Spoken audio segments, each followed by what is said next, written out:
विधेयकमा समावेश हुने बजेट तथा कार्यक्रमका सिद्धान्त र प्राथमिकता पेश गर्न पाउँदा गौरवको अनुभूति गरेको छु। विश्वव्यापी महामारीको रूपमा फैलिएको कोरोना रोगको संक्रमण रोक्ने र अर्थतन्त्रलाई चलायमान बनाइराख्ने चुनौतीहरूको एकैपटक सामना गर्नुपर्ने कठिन परिस्थितिका बीच आगामी आर्थिक वर्षको विनियोजन विधेयकका सिद्धान्त र प्राथमिकता प्रस्तुत गरिरहँदा मैले गहन जिम्मेवारी बोध गरेको छु। यी चुनौतीहरूलाई सम्बोधन गर्दै विकास, सुशासन र समृद्धिको यात्रा सुचारू गर्ने मूल ध्येयका साथ आगामी आर्थिक वर्षको बजेट तथा कार्यक्रमका सिद्धान्त र प्राथमिकता यस सम्मानित संसदमा पेश गर्ने अनुमति चाहन्छु। कोरोना रोगको महामारीबाट विश्वमै ठूलो मानवीय र आर्थिक क्षति भएको छ भने मनोवैज्ञानिक त्रास पनि सृजना भएको छ। कोभिड-19 नाम दिएको यो रोगले सृजना गरेको स्वास्थ्य सङ्कट न्यूनीकरण गर्न चालिएका कदमहरूबाट विश्व अर्थतन्त्र नै प्रभावित हुन पुगेको छ। मानव जीवनमाथिको यो विश्वव्यापी सङ्कटले विकासका सिद्धान्त, मान्यता र प्राथमिकताहरू पुनः परिभाषित हुन थालेका छन्।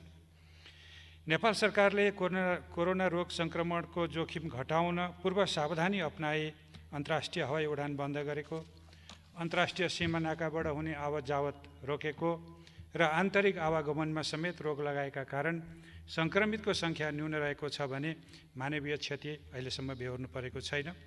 यस विपदको सामना गर्न सबै नेपालीले देखाएको ऐक्यबद्धतालाई सरकारले उच्च मूल्याङ्कन गरेको छ।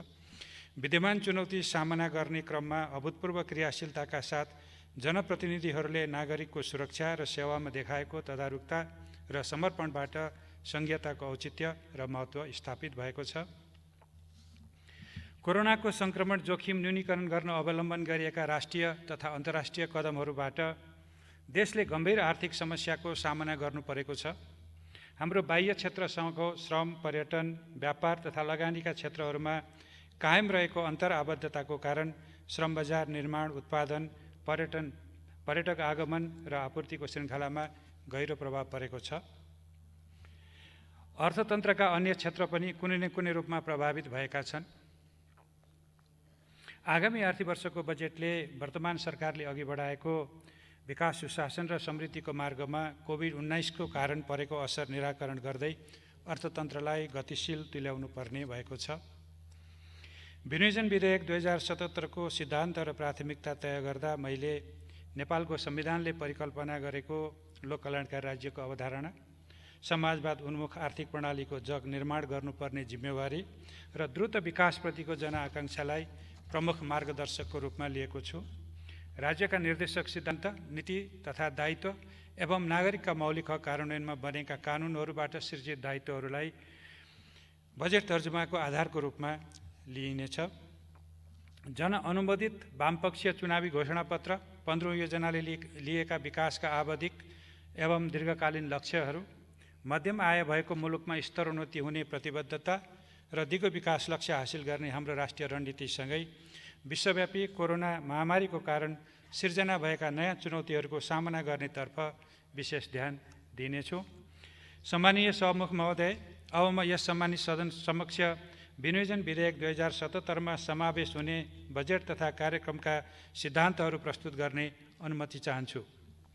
संविधानले परिलक्षित गरेको लोक कल्याणकारी राज्य निर्माणको लागि सार्वजनिक, निजी र सहकारी क्षेत्रको सहभागितामा सामाजिक न्यायसहितको तीव्र आर्थिक विकास तथा सबै प्रकारका असमानताको अन्त्य गर्दै समाजवाद उन्मुख, आत्मनिर्भर, उन्नतशील, स्वतन्त्र र समृद्ध अर्थतन्त्र निर्माण गर्नेतर्फ आगामी वर्षको बजेट निर्देशित हुनेछ।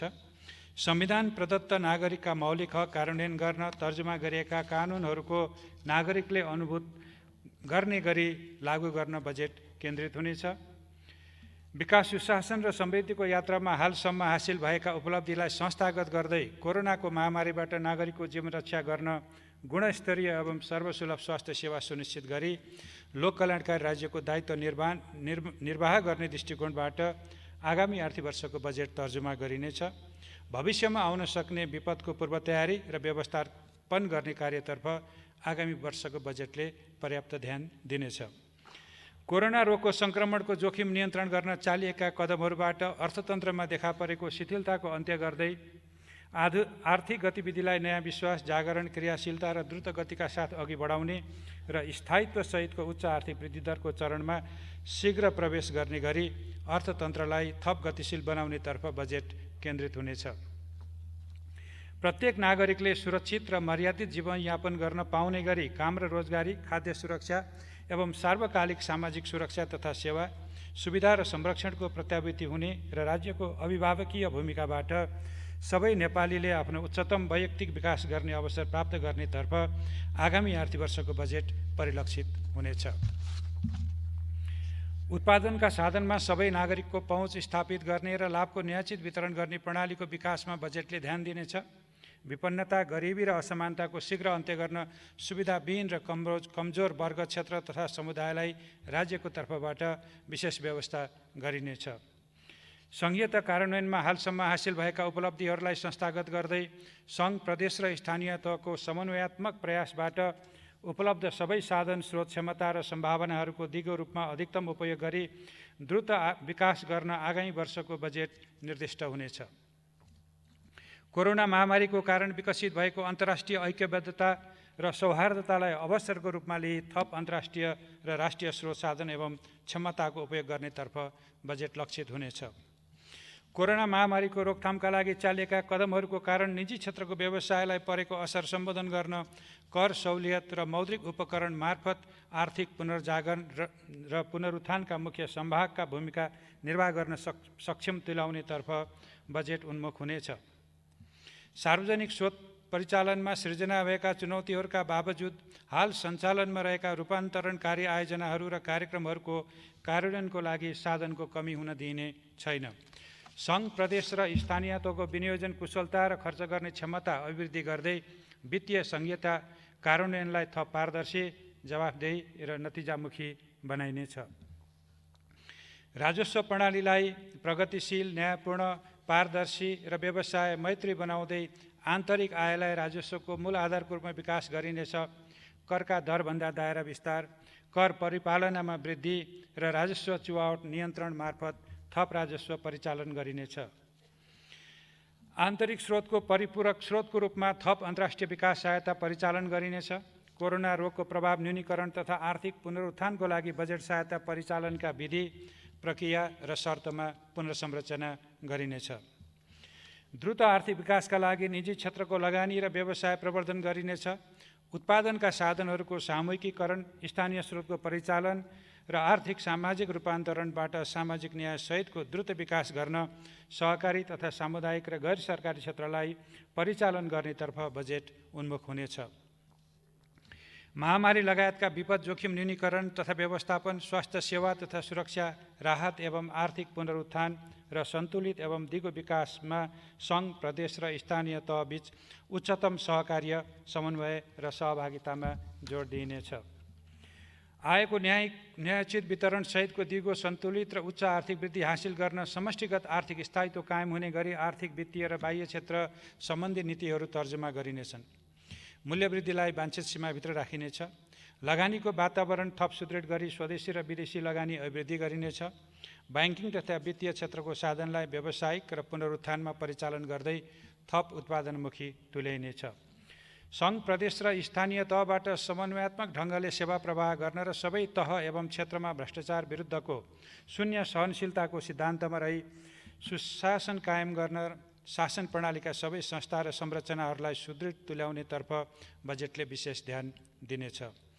राष्ट्रिय सुरक्षाको सुदृढीकरण र सम्वर्धन गर्दै नेपालको राष्ट्रिय हित अनुकूलको अन्तर्राष्ट्रिय सम्बन्धको विकास, मानव अधिकारको संरक्षण र सबै नागरिकलाई को न्यायमा पहुँच सुनिश्चित हुने गरी सामाजिक न्याय र सुशासन, वातावरण संरक्षण लगायतमा नेपालले राष्ट्रिय र अन्तर्राष्ट्रिय स्तरमा जनाएका प्रतिबद्धताहरूलाई आधार मानी बजेट तर्जुमा गरिनेछ। सम्मानीय सभामुख महोदय, अब म विनियोजन विधेयक 2077मा समावेश हुने आयोजना र कार्यक्रमको प्राथमिकता प्रस्तुत गर्ने अनुमति चाहन्छु। कोरोना रोगको रोकथाम, नियन्त्रण र उपचार एवं भविष्यमा आउन सक्ने यस प्रकारको महामारी विरुद्ध लड्न स्वास्थ्य प्रणालीलाई सबल र सुदृढ तुल्याइनेछ। सङ्घ, प्रदेश र स्थानीय तहको सहलगानीमा स्वास्थ्य पूर्वाधार विकास, जनशक्तिको क्षमता अभिवृद्धि र स्वास्थ्य बिमाको विस्तार मार्फत स्वास्थ्य प्रणालीलाई उत्थानशील बनाइनेछ।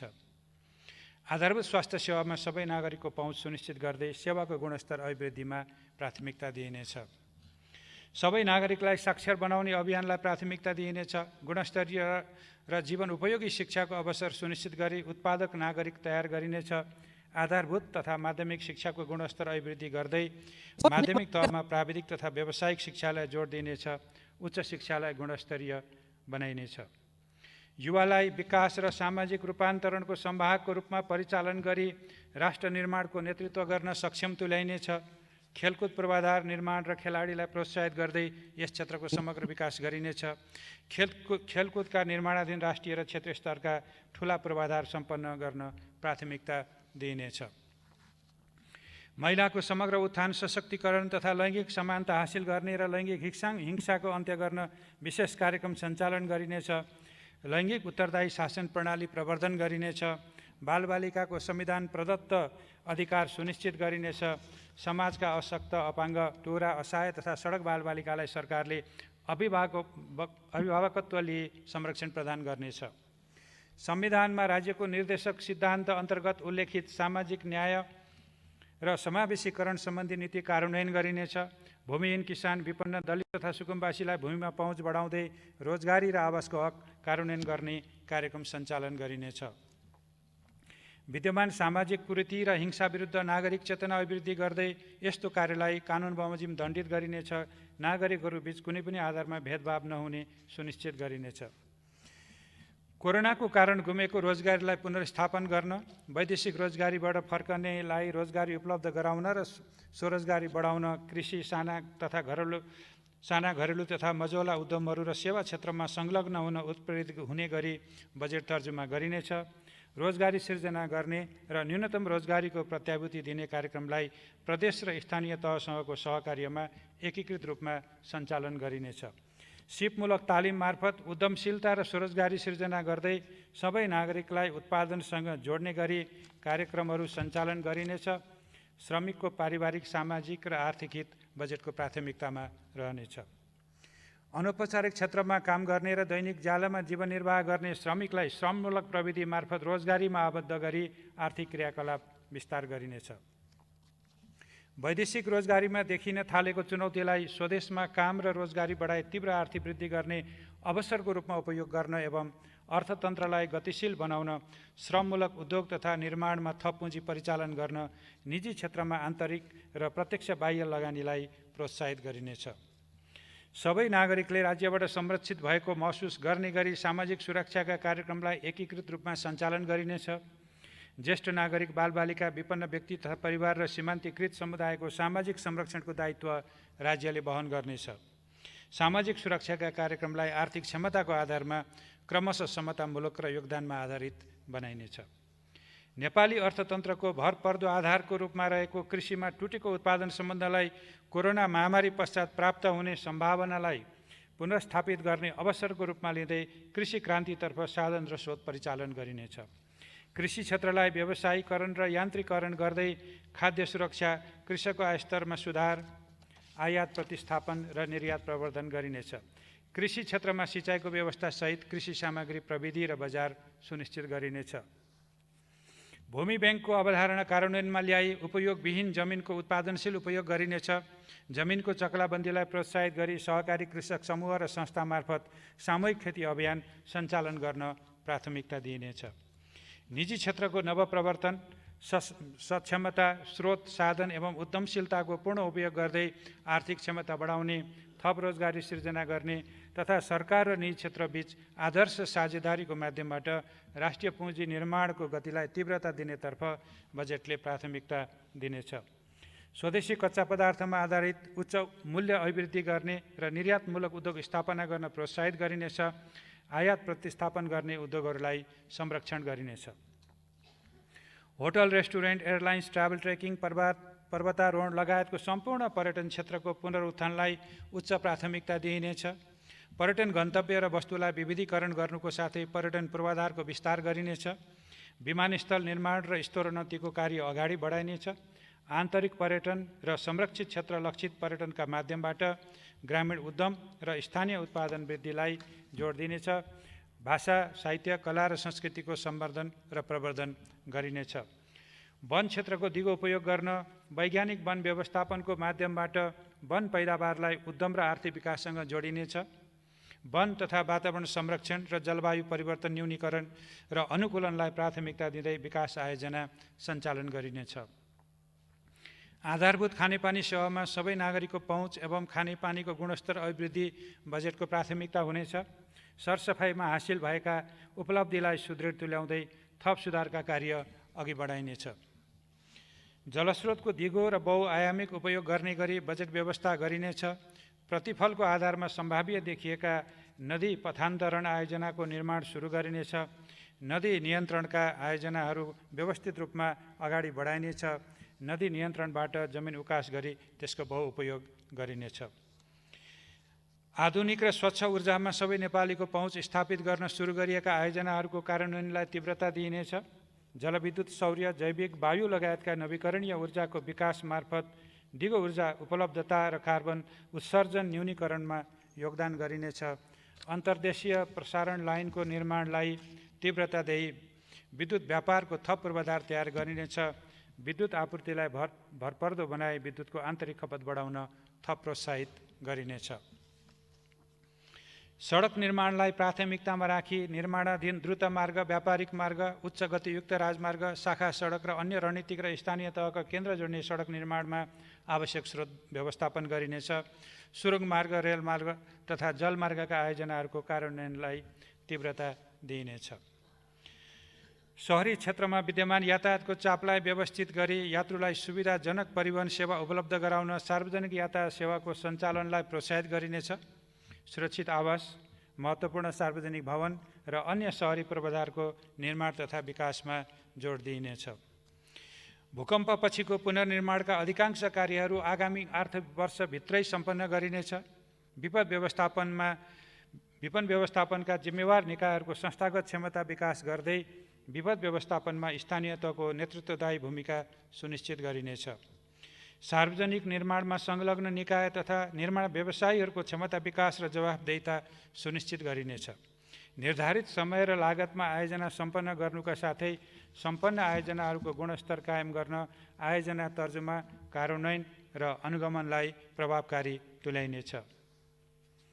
हाल उत्पन्न भएका विकासका नयाँ चुनौतीहरूलाई ध्यानमा राखी सञ्चालनमा रहेका र 15औं योजनामा प्रस्तावित कतिपय आयोजनालाई पुनः प्राथमिकीकरण गरी बजेट तर्जुमा गरिनेछ। सार्वजनिक स्रोत साधनको अधिकतम सदुपयोग हुने गरी बजेट अनुशासन कायम गर्ने, आर्थिक कार्यविधि तथा वित्तीय उत्तरदायित्व कानुन बमोजिम बजेट व्यवस्थापनमा जिम्मेवार पदाधिकारीलाई नतिजाप्रति प्रत्यक्ष उत्तरदायी बनाउने र प्रत्येक आयोजनाको नतिजा सूचकको आधारमा उपलब्धि सुनिश्चित हुने गरी बजेट तर्जुमा गरिनेछ। आम सञ्चार जगतलाई व्यावसायिक र मर्यादित तुल्याउँदै संविधान प्रदत्त स्वतन्त्रताको निर्वाध उपयोग गर्न सक्षम बनाइनेछ। डिजिटल नेपाल फ्रेमवर्कको कार्यान्वयनलाई एकीकृत र समन्वयात्मक रूपमा अगाडि बढाइनेछ। साइबर सुरक्षा सुनिश्चित गरी विद्युतीय कारोबारको विस्तार गरिनेछ। दूरसञ्चार सेवालाई गुणस्तरीय र सर्वसुलभ बनाइनेछ। वित्तीय स्थायित्व कायम गर्दै वित्तीय साक्षरता र पहुँच अभिवृद्धि गरिनेछ। व्यावसायिक लागत न्यूनीकरणलाई प्राथमिकता दिँदै वित्तीय साधनहरू उत्पादनमुखी बनाइनेछ। बिमा तथा पुँजी बजारको दिगो विकासका लागि संस्थागत र प्रणालीको सुधारमा जोड दिइनेछ। नयाँ लगानीका नयाँ र वैकल्पिक वित्तीय उपकरणहरू प्रयोगमा ल्याउन प्रोत्साहित गरिनेछ। लगानीको वातावरणलाई थप सहज तुल्याई नेपाललाई प्रतिस्पर्धात्मक लगानी गन्तव्यको रूपमा स्थापित गरिनेछ। सार्वजनिक खर्चको प्राथमिकीकरण गरी चालु आयोजनाहरू शीघ्र सम्पन्न गर्ने र अति आवश्यक भए मात्र नयाँ आयोजनाहरूमा बजेट समावेश गरिनेछ। प्रदेश र स्थानीय तहमा हस्तान्तरण भइगएका आयोजनाहरू सम्पन्न गर्न स्रोत व्यवस्थापन गरिनेछ। सार्वजनिक खर्चमा मितव्ययिता कायम गरिनेछ। प्रदेश तथा स्थानीय तहको संस्थागत क्षमता विकास गरी आन्तरिक स्रोत परिचालनमा दक्षता ल्याइनेछ। विद्यमान अवस्थामा प्राप्त हुने विदेशी सहायतालाई स्वास्थ्य पूर्वाधार, आर्थिक पुनरुत्थान र दिगो पूर्वाधार निर्माणमा परिचालन गरिनेछ। सहायता परिचालन गर्दा निजी क्षेत्रको समेत सहभागिता बढाउने गरी कार्यान्वयन ढाँचा तर्जुमा गर्ने र गैर सरकारी संस्थाहरू मार्फत परिचालन हुने स्रोतलाई भौगोलिक र आर्थिक तथा सामाजिक विकासको आवश्यकताको आधारमा प्राथमिकीकरण गरिनेछ। आन्तरिक राजस्व परिचालन अभिवृद्धि गर्न करको दायरा र कर सेवाको पहुँच विस्तार गरिनेछ। कर प्रशासनको संरचना विस्तार, कर सचेतना अभिवृद्धि र कर कानुनको परिपालनमा जोड दिइनेछ। कर प्रणालीलाई थप सरलीकरण गरिनेछ। विद्युतीय प्रणालीबाट राजस्व भुक्तानी गर्न प्रोत्साहित गरिनेछ। राजस्व चुहावट नियन्त्रण थप प्रभावकारी बनाइनेछ। तीनवटै तहको सार्वजनिक वित्त व्यवस्थापनलाई पारदर्शी बनाउन यथार्थ समयमा एकीकृत प्रतिवेदन प्राप्त हुने, वित्तीय जोखिम न्यूनीकरण गर्न आयोजना, छनौट, खर्च र आन्तरिक नियन्त्रणका मापदण्ड परिपालन गर्ने तथा अन्तरसरकारी वित्त हस्तान्तरणलाई विकास नतिजासँग आबद्ध गर्ने प्रणाली विकास गरिनेछ। राज्यका सबै पक्षमा सुशासन कायम गरिनेछ। भ्रष्टाचारजन्य क्रियाकलाप रोक्ने र भ्रष्टाचारप्रति सरकार शून्य सहनशील हुने नीति लिइनेछ। संवैधानिक निकायहरूको संस्थागत क्षमता अभिवृद्धि गरिनेछ। लोकतन्त्रको प्राणको रूपमा रहेको सुशासनको मान्यता र प्रयोगलाई नागरिकले अनुभूति गर्ने गरी अवलम्बन र परिपालना गरिनेछ। राष्ट्रिय सुरक्षा प्रणालीलाई सुदृढ बनाइनेछ। सुरक्षा निकायको आधुनिकीकरण गर्दै यस क्षेत्रलाई व्यावसायिक तुल्याइनेछ। सीमा सुरक्षा, कानुनको पालना र शान्ति सुरक्षा कायम गर्न सुरक्षा निकाय परिपालन गरिनेछ। परराष्ट्र नीतिलाई राष्ट्रिय हित, पारस्परिक लाभ र सम्मान, अन्तर्राष्ट्रिय प्रतिबद्धता तथा दायित्व र न्यायमा आधारित हुने गरी सञ्चालन गर्न आवश्यक स्रोत र साधनको व्यवस्था गरिनेछ। राजधानी प्रवेशाज्ञा प्रणाली आधुनिकीकरण गर्न प्रविधिको प्रयोगलाई प्राथमिकता दिइनेछ। समग्रमा आगामी बजेट मूलतः कोभिड-19 को कारणबाट परेको बहुपक्षीय असरको निराकरण, पूर्वाधारसहितको गुणस्तरीय स्वास्थ्य सेवाको विस्तार, निजी क्षेत्रका लागि प्रोत्साहनसहित आर्थिक पुनरुत्थान, राष्ट्रिय पुँजी निर्माणमा प्रोत्साहन, थप काम र रोजगारीको सिर्जना, सार्वकालिक सामाजिक सुरक्षा र संरक्षण, सार्वजनिक सेवाको सहज उपलब्धता, सबै क्षेत्रमा आधुनिक प्रविधिको विस्तार, नागरिक सेवा र सुशासन मार्फत सामाजिक न्यायसहितको समृद्धि हासिल गर्नेतर्फ उन्मुख हुनेछ। सम्माननीय सभामुख महोदय, वर्तमान सरकार गठन भएपछि राज्य पुनर्संरचनाका सम्पूर्ण कार्य सम्पन्न भई संघीयता संस्थागत भएको छ। समृद्ध नेपाल, सुखी नेपालीको राष्ट्रिय आकांक्षा हासिल गर्न तयार भएका आर्थिक, सामाजिक र सुशासनका भरपर्दा आधारशिलालाई सबल बनाउँदै हाल उत्पन्न भएको नयाँ परिस्थितिको सामना गरी हामीले तय गरेको आर्थिक प्रणाली र विकास प्राथमिकतालाई अघि बढाउनु आवश्यक छ। हामीले हासिल गरेको युगान्तकारी राजनीतिक परिवर्तन, सङ्घीय लोकतान्त्रिक गणतन्त्र, राजनीतिक स्थायित्व र हालसम्मको विकास प्रयासको प्रतिफल जनताको जीवनस्तरमा प्रतिबिम्बित हुनुपर्छ भन्ने म ठान्दछु। सरकारका गत 2 वर्षका आर्थिक नीति कार्यक्रम एवं बजेटबाट विकासले गति लिनुका साथै आम नागरिक, व्यवसायी, लगानीकर्ता र विकास साझेदारहरू समेत उत्साहित भएको अवस्थामा कोरोना रोगको कारण केही शिथिलता देखिए पनि भूकम्पपछि छिट्टै उठे चाहिँ हामी फेरि माथि उठ्ने नै छौँ। आगामी आर्थिक वर्षको बजेट यसै लक्ष्यमा अघि बढ्ने प्रतिबद्धता म यस सम्मानित संसद समक्ष व्यक्त गर्न चाहन्छु। मैले यस सम्मानित सदन समक्ष पेश गरेको विनियोजन विधेयक 2077 समावेश हुने बजेट तथा कार्यक्रमका सिद्धान्त र प्राथमिकतामा मान्य सदस्यज्यूहरूबाट गहनतम छलफल भई आगामी आर्थिक वर्षको बजेट निर्माणमा रचनात्मक र सामयिक सुझाव प्राप्त हुने अपेक्षा गरेको छु। मान्य सदस्यज्यूहरूबाट प्राप्त हुने सुझावहरूलाई आगामी आर्थिक वर्षको बजेट निर्माण गर्दा मार्गदर्शनको रूपमा लिने प्रतिबद्धता समेत व्यक्त गर्न चाहन्छु। धन्यवाद।